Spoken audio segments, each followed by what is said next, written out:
Hey guys, in this review, we're testing out the increasingly popular, super cheap Gourmia Indoor Pizza Oven. Now at the time of this review, I paid $89 for this oven, which makes it one of the cheapest, if not the cheapest, indoor pizza ovens on the market. Will this crazy cheap pizza oven make beautiful pizzas and outperform the super expensive indoor pizza ovens, bringing indoor pizza ovens to the masses? Let's find out in this review. It's a pretty basic, no-frills oven. It comes with a 12-inch by 12-inch, 10.3 millimeter thick corduroy pizza stone. This unit has top and bottom burners, as you'd expect. The only thing you need to do to get started is to install the stone. The oven has 6 presets: Neapolitan, New York, thin crust, pan, frozen, and manual.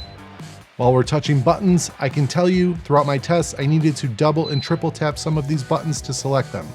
Slightly annoying, but not a deal breaker. The very first thing the manual has you do is run the oven at full temp, top and bottom, for 20 minutes to burn off any factory residue. Full temp is 800 degrees Fahrenheit, and that's plenty hot enough to make a Neapolitan pizza, if it can do it. I'm throwing my oven thermometer in here to see how fast this thing heats up. Within 1 minute, we were at 150 degrees. It took 3 minutes to get to 300. At the 5-minute mark, we were at 400 degrees. And within 9 minutes, the oven reached my thermometer limit of 600 degrees, which is plenty hot enough for a New York style pizza. At the 17-minute mark, we had a fully preheated oven and a stone temp of 800 degrees, which is pretty fast and hot. And if you're wondering the limits of a Taylor oven thermometer, it's probably 650 degrees.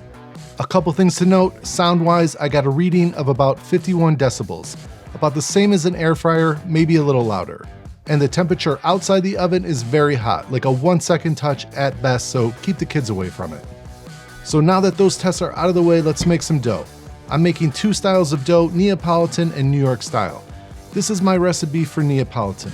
I'm using Caputo 00 flour, and it's just a simple recipe of flour, water, salt, and yeast. The 00 in the flour means it's a finer grind, and 00 flour is what's used for Neapolitan style pizzas. Using no sugar lets you crank the heat without burning it.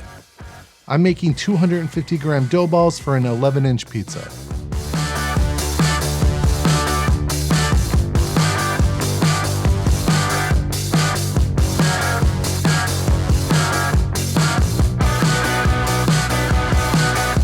I let this dough proof for about 24 hours at room temperature. My New York style dough is very similar, except I use King Arthur bread flour and a little sugar to get a nice golden brown crust. I let this dough bulk proof overnight.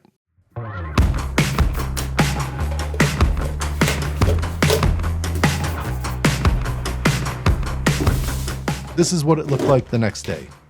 I balled these up and let them proof for another few hours. Okay, so full disclosure, I wasted an entire day of making pizzas in this oven because for some reason in my mind, I had the upper and lower heat buttons reversed, and I was cranking the lower heat thinking it was the upper heat and wondering why I couldn't get the tops of the pizzas cooked. Now these pizzas weren't bad, but I ended up making more dough, so yeah, we've been eating pizzas all week and I got some great tests in. The first day wasn't a complete loss because I did some tests of the presets to see how they function. You can't screw up presets, right? The Neapolitan preset gives you a temp of 750 degrees upper and lower with a 2-minute timer. I didn't use the timer because I prefer to watch, and the Gourmia has this nice big view window with a light to keep an eye on things. The oven will run at your set temp for 60 minutes after preheating, so there's no need to hit any buttons while making back-to-back pizzas, for at least 60 minutes. At about 1.5 minutes in, I noticed the bottom was burning and the top wasn't getting brown, so I tried a trick that would work with a flame over the top oven, but it didn't work in this oven. I concluded in this test that the Neapolitan preset was worthless and you should never use it. It was at this point my full idiocy kicked in, and I reversed the temps on the oven and made a bunch of Neapolitan pizzas that were tasty but not right. Stay tuned, because I have a bunch more tests where I realized my mistake and fixed it. I mean, despite messing these up, the bottoms look great and they tasted good. Okay, so the New York preset gives you an upper temp of 550 and a lower temp of 625. And again, same results, not enough heat in the top to finish at the same time as the bottom. The bottom looks pretty good, but the top not so much. So in conclusion, the New York preset is also worthless, but stay tuned. I finally got this one right, and I will show you the perfect custom setting to nail a perfectly cooked pizza. But first, let's try the pan pizza setting. This setting gives you an upper temp of 475 and a lower temp of 600. I preheated this cast iron pan and threw some of my New York style dough in over melted butter. I love pan pizzas because you can layer that cheese and pepperoni on thick to the very edge to get those crispy edges. This is a cool pan Solo Stove makes with detachable handles, so you can fit a whole 10-inch pan in a small oven. Okay, so this pizza came out great. Maybe some would call this undercarriage burnt. I'd call it perfect. And this was by far my favorite pizza of the day. This was probably more like a tavern or bar style pizza. Really good. I will probably increase the upper temp next time. I also tested the frozen pizza preset because why not? And I did use the timer setting for these, but just keep in mind, once the timer is finished, the oven will stay running at whatever you have it set to. It's just a timer. I'm not a huge fan of frozen pizza, but I wanted to give it a go. It worked. I thought the upper temp was a little low, but it's easy enough to tweak. I mean, nothing to report here other than you can use it for frozen pizza. Is there any frozen pizza you'd recommend? I've never had a good frozen pizza. Okay, it's a new day, and at this point, I realize my stupidity of swapping the temps, and I am going full manual mode for some more New York and Neapolitan style pizzas. For New York, I set the upper temp to 750 and the lower temp to 550. This is whole milk, low moisture mozzarella, and I recommend shredding your own cheese because the anti-caking agent in the pre-shredded cheese tends to burn. So I made 6 of these New York style, and I think I nailed it on this temp of 750 upper and 550 lower. Maybe the upper could have been a little higher, but I was getting some nice char and I didn't want to overdo it. The bottoms were great in my opinion. Pizza is so subjective. There will be people in the comments telling me that this is trash, but I'm really satisfied with these results and I can definitely tweak it here and there, but this pizza was really good and the dough was on point. Okay, so now let's get back to Neapolitan with some proper adjustments.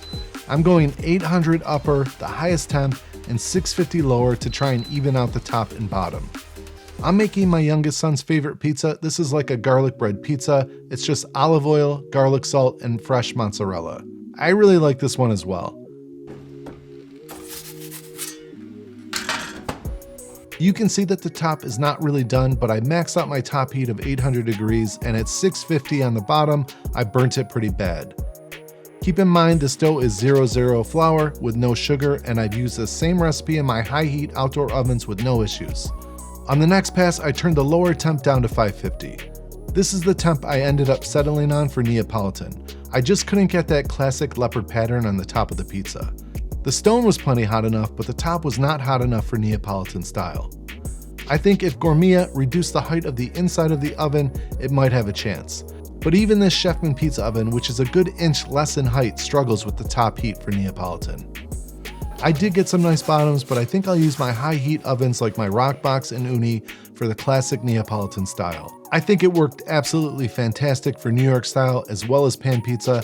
I was cooking these pizzas in 2.5 to 3.5 minutes on average at a temp of 550 lower and 750 upper. I did experiment with lower temps and a longer bake, but I didn't think the bite was worth the extra time. If I can bang out pizzas in 3 minutes that taste as good as these did, I'm very happy with that. I will definitely be using this oven again, and let me know if you'd be interested in seeing it go head to head with the Chefman Indoor Pizza Oven, which costs almost twice as much. I have a review of the Chefman Pizza Oven and many other pizza ovens that you can check out on my pizza oven playlist. So is it worth it? For $89, it's a steal, and at that price, there's people buying 2 at a time, and I don't blame them.